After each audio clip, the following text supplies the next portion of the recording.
Here we have our baby chicks. They're coming along nicely. They're just a little over 3 weeks old now, and it's time to move this tractor. I just have to get things reconstructed. So you'll see that they're feathered out enough that they can jump up on top of their Ohio brooders. And so for those of you who don't know what an Ohio brooder is, it's basically a box sitting up on some legs with a light installed underneath. So that particular light is unscrewed, and I've got two bulbs going on under there. And the space traps the heat and keeps everybody warm, but everyone has a opportunity to escape out four sides. So I've got two Ohio brooders in here, 2 feet by 2 feet each.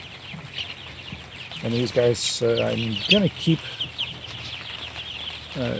in here with their Ohio brooders until Sunday.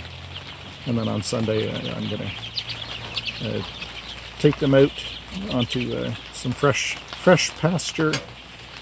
So tomorrow I'm going to unplug one of the brooders, and Saturday I'm going to unplug the other brooder, and Sunday they're going to move without a brooder at all.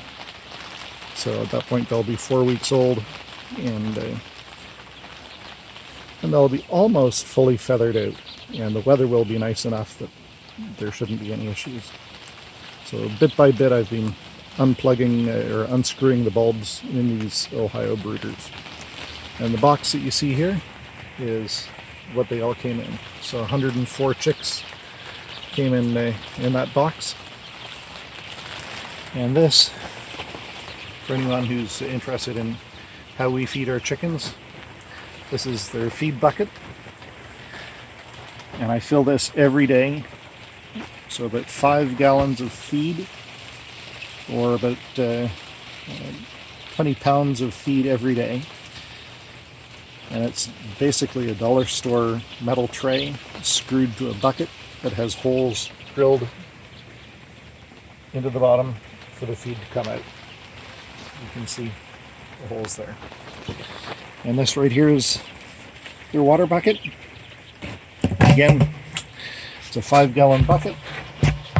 And it's yellow, not because it's gross, but that's basically their Gatorade. So for their first few weeks, I always make sure that everybody gets electrolytes in their water.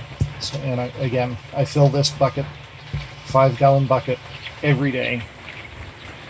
That's just how much they're drinking. In another half week, these guys are going to be drinking so much that I won't be able to keep up with one bucket. So when I move them to grass, I'm also going to be separating the flock into 2 batches, 50 birds in each tractor like this. This is a John Suscovich Chicken Tractor, 6 feet by 10 feet. Very lightweight on top and heavy on the bottom, so it doesn't blow over in the wind, or at least it hasn't yet. And we just got simple EMT, electrical, metallic, something, conduit, electrical conduit, as so there are four ribs that hold up the top purlin here, and the top purlin keeps everything nice and tight looking.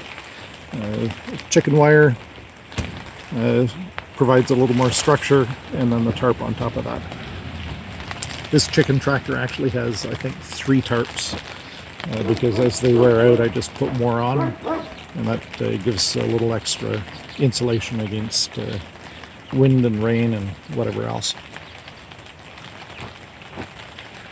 So there is the chicken tractor.